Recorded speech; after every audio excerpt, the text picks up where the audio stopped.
Thank you for your kind words about the lecture and the question with regard to the milestones and minefields that I went through. I think most people, if on the road to success, are going to face various obstacles and barriers.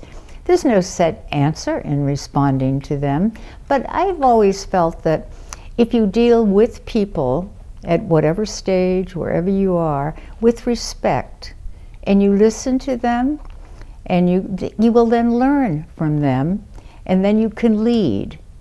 I often say we have 2 ears and 1 mouth. So maybe we should listen more than we speak. So I guess I think those are some of the things I try to follow. Not always successfully, but I try.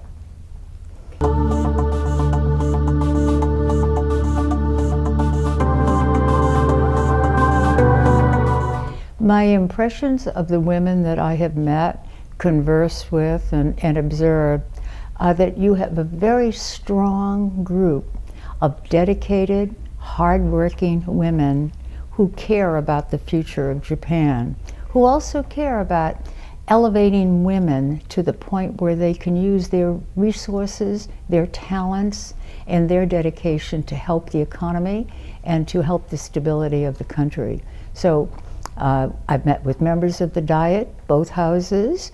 I've met with non-governmental organizations. I'm particularly impressed with something called JWIN, which deals with developing young women entrepreneurs and executive leaders. I've been very impressed with former members, and so you've got some strength there. And I think that if the strength is utilized, and they'll make sure it is, that it's going to make a difference for the better.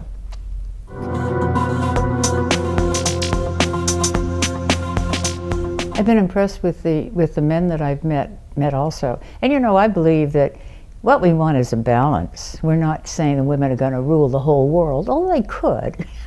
But we're saying that we need to have men and women work together. And I've found them to be very open-minded, exceedingly intelligent. We talked about many of the issues that Japan faces, you know, the energy situation, the nationalism. We talked obviously about womenomics. And as with the women, we talked about the need with the declining birth rate, an aging population, the need to bring more women who are being so highly educated into the workforce to work with the men.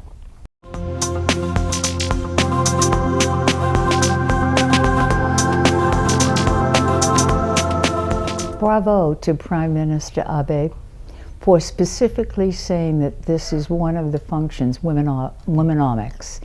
And I know that he has stated that I think 30% women will be increased in the workforce and in high positions by 2020. And I think it would be very helpful for people to work toward that goal and to hold him to that too. So it starts at the top, and he's there at the top. And having him articulate that desire is splendid. Having him implement it is going to be even better.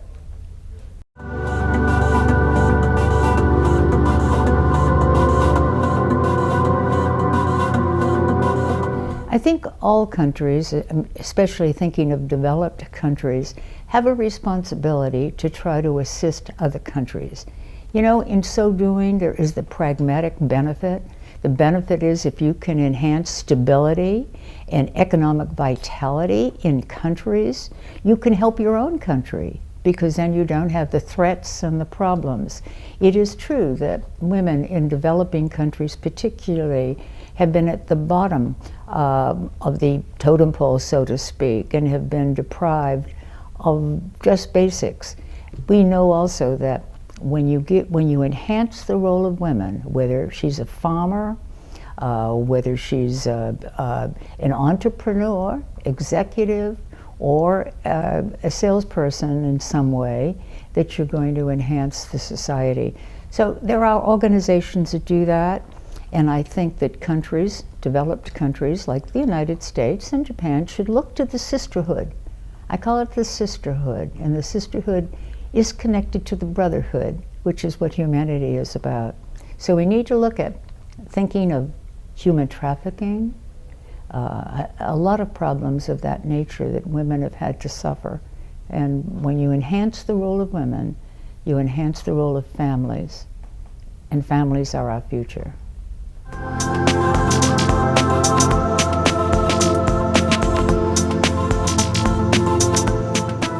Be careful when you call me a role model.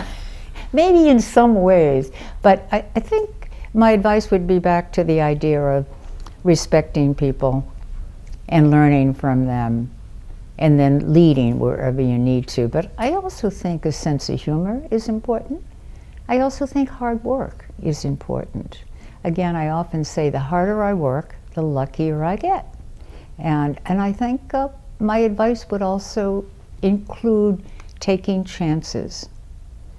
If you don't take chances, you just don't know how you can succeed or whether you will succeed, and you'll benefit from it anyway.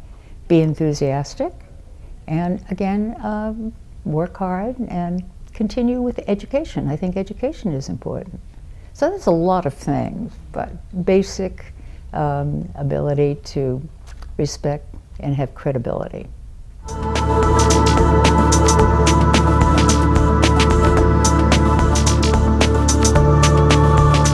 Tisk, tisk. I think that the committee should indeed include women. And as a matter of fact, I think I mentioned in my speech too that one of the first Olympics, women could only engage in figure skating because they felt that it just wasn't, it would hurt them in some way. Now they're engaged in all the sports, and I think certainly they should be on the committee to render whatever decisions are made, because they're part of the sports world. But I congratulate Japan on hosting the 2020 Olympics. But yeah, get women involved.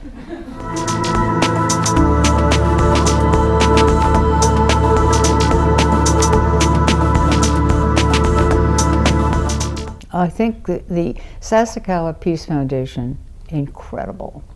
I leave here a fan. I came here a fan, but I've even enhanced that feeling. You know, it actually got started when I was elected to Congress in 1986.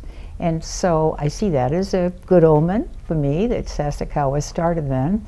And I've seen the programs, or some of the programs, that they've been involved in. And indeed, the Sasakawa Peace Foundation believes in bringing the world together. Friendship, understanding, learning from each other. And I just think it's a fascinating and wonderful and very important role that's being paid by it. And of course, the people I've met are terrific. I mean, the chairman, of course, and you know, Junko-san, and on my trip here too, Aya and Risa, and everybody has just been wonderful, understanding, and committed to Sasakawa Peace Foundation.